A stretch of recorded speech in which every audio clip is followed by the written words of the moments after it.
Hell's Paradise episode 2 starts off really interesting. We immediately get some information on the Yamada clan. We get to see Sagiri as a little girl as she's witnessing her father, the head of the Yamada clan. This is actually the person that got her to want to be an executioner herself, as he was the best out of all the different members of the Yamada clan in order of execution. He would do it in such a way that the victim would not know what happened to them, so they would feel no pain. And this is the art style that all of the Yamada clan tried to idolize and become. With that being said, she also has an issue in this episode. We come to learn that she is very good at her job, but she has a lot of fear.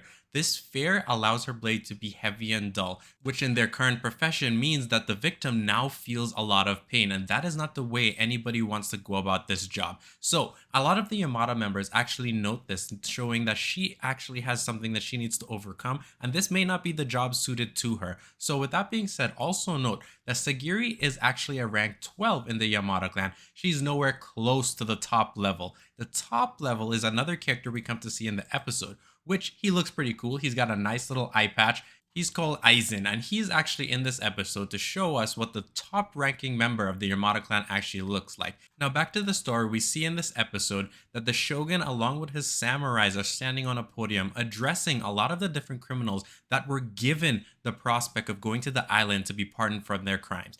Now, the Shogun's men are actually trying to tell them the dangers of this island and what it will be like over there. Obviously, the criminals are not taking this all seriously. They're just rejoicing that they're going to have a chance. So what the Shogun's men tell them is to take off their masks. And the moment they take off their masks, they get met with this image of somebody who came back, who is actually the only surviving member from the initial squad sent to the island that actually made their way back. The moment the criminals see this individual, they start to panic of the dangers as the Shogun's men begin to tell them that he actually made it back from the island, and over the course of a couple of days, he started to fall ill and transform. Flowers and plants started to grow from his skull, which turned him into something that is not human. Next, a lot of the criminals, more of the lower level ones, start to cry and panic that they no longer want to go. The Shogun man simply says, if you do not want to go, you can leave. And the moment somebody gets up to leave, one of the Yamada members slice him and end his life, immediately unaliving him. It was quick and fast, and the person to do this was actually Aizen, the cool guy with the eye patch.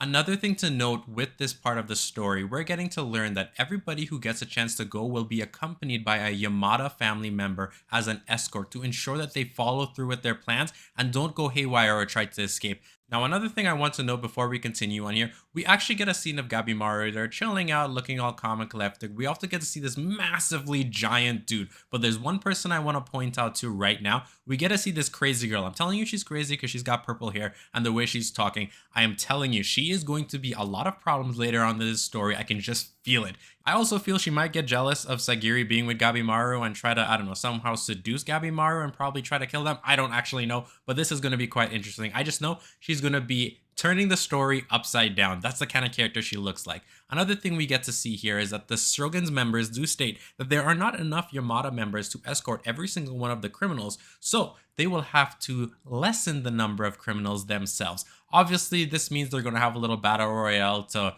wipe each other out and unalive as many as possible so that only the few members are able to go to the island. So with that being said, we get met with this character, which when I saw him, I immediately thought of Bakugo from My Hero Academia. The moment I saw him, I just thought he was this evil old-timey version of Bakugo, which was pretty interesting. He kicks off the battle royale and then chaos starts to ensue as all these criminals are fighting each other to see who's going to remain and be able to go to the island and survive. The next thing you know, that not everybody's actually participating. There's actually this really big giant guy that's just chilling there. He is huge. I don't actually know his height right now currently in the story, but he looks massive, and I guess he's a giant or semi-giant or something. Now, another thing we get to note is that Aizen's actually telling Sagiri right now that she's not fit for this role due to her fear, and this is not something she may be up to the task for. So what she goes on to prove is that she can do it. As criminals are charging her, she starts to unalive them immediately.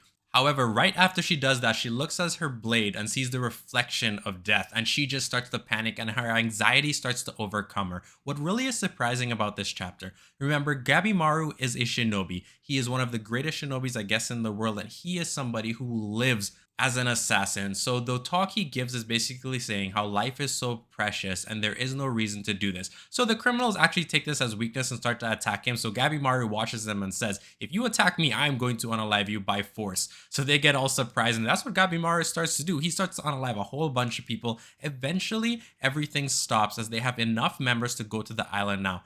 From here, the episode starts to die down and the episode starts to end, so we have to wait till the next episode. But I'm going to give you some ideas of what I think is going to happen. I believe we're going to finally get a glimpse at the island, as well as more backstory. I do believe Sagiri is probably going to overcome her fear of unaliving people through this journey due to Gabimaru. I don't know if there's going to be a love interest thing here because Gabimaru is supposed to be with his wife. However, things can change. It is anime, and the way Sagiri and him are getting close, I could just feel like something may be going on between them. Also, I have a feeling this Aizen guy is not going to make it to the end of the series. He just seems like what I call cool cannon fodder. Like he's supposed to be this big hyped up character, but gets destroyed, and this is going to impact Sagiri on her story. At least that's what I'm assuming. Overall, I'll give this episode a 7 out of 10 on my scale, mainly because it was enjoyable. There wasn't a lot of things in this story that really captivated me, but it's just the start, and I'm still intrigued with the show, and that's what I'm going to continue on.